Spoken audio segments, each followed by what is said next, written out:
Paul's first letter to the Thessalonians. This is most likely the earliest letter that we have from Paul, and the backstory for it is found in the book of Acts. It's where Paul and his co-worker Silas went to the ancient Greek city of Thessalonica. And after just 1 month of telling people the good news about Jesus, a large number of Jewish and Greek people gave their allegiance to Jesus, and they formed the first church community there. But trouble was brewing. Paul's announcement of the risen Jesus as the true Lord of the world, it led to suspicion. So the Christians in Thessalonica were eventually accused of defying Caesar, the Roman emperor, when they said that there is another king, Jesus. And this led to a persecution that got so intense, Paul and Silas actually had to flee from the city, and this was painful for them because they loved the people there so much. And so this letter is Paul's attempt to reconnect with the Christians in Thessalonica after he got a report from Timothy that they were doing more than okay. They were flourishing despite this intense persecution. He designed the letter to have 2 main movements. First is a celebration of their faithfulness to Jesus, and then he challenges them to keep growing as followers of Jesus. And then these 2 movements are surrounded by 3 prayers. The letter opens with a thanksgiving prayer. The 2 movements are linked together by a transitional prayer, and then the whole thing is concluded with a final prayer. It's a beautiful design. Paul opens by giving thanks and celebrating the Thessalonians' faith, their love for others, and their hope in Jesus despite persecution. He goes on to retell the story of their conversion, how they used to be idolatrous polytheists, and they were living in a culture where all of life was permeated by institutions and practices that honored the Greek and Roman gods. And Paul talks about how they turned away from those idols to serve the living and true God, and that they're now waiting for the coming of God's Son from heaven. So in a city like Thessalonica, transferring your allegiance to the Creator God of Israel and to King Jesus, this came at a cost.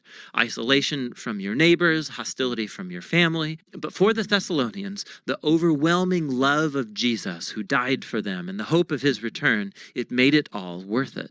Paul then retells the story of his mission in Thessalonica and of the dear friendships he formed with the people.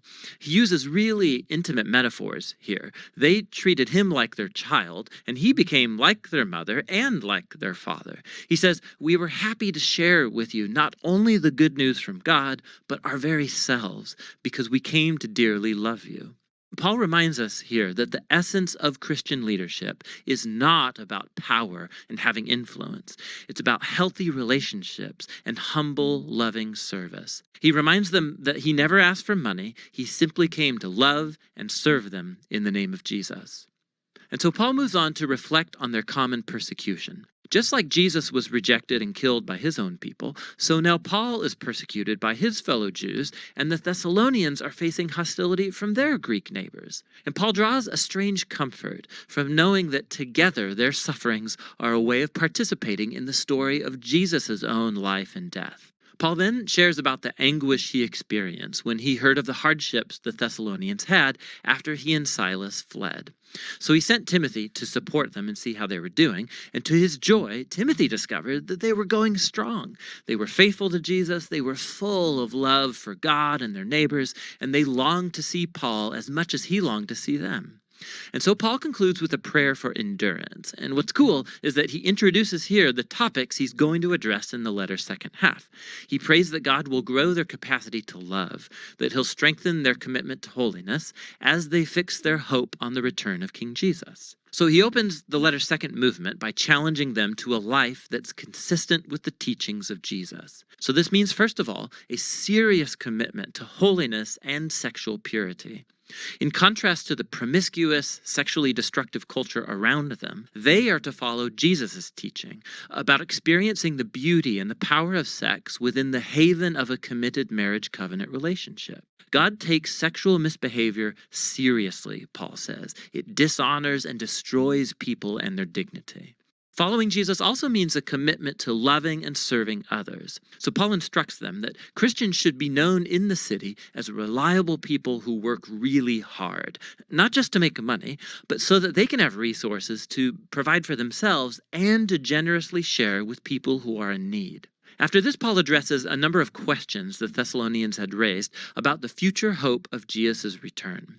So some Christians in the church had recently died, most likely killed as martyrs, and their friends and family are wondering about their fate when Jesus returns. And so Paul makes it clear that despite their grief and loss, not even death can separate Christians from the love of Jesus. When he returns as king, he will call both the living and the dead to himself. And Paul uses a really cool image here. He uses language that would normally describe how a city subject to the Roman Caesar would send out a delegation to welcome or meet his arrival. Paul then applies this imagery to the arrival of King Jesus. He too will be greeted by a delegation of his people who will go to meet the Lord in the air as they welcome and escort him back to this world where he'll establish his kingdom of justice and peace. Paul then wants the Thessalonians to see how this hope should motivate faithfulness to Jesus. So he pokes fun at the famous Roman propaganda that it's Caesar who brings peace and security. Of course, Rome's peace came through violence, through enslaving their enemies, and military occupation. And Paul warns that Jesus will return as king one day and confront this kind of injustice. Followers of King Jesus should live in the present as if that future day is already here. Despite the nighttime of human evil around them, they should stay sober and awake as the light of God's kingdom dawns here on earth as it is in heaven.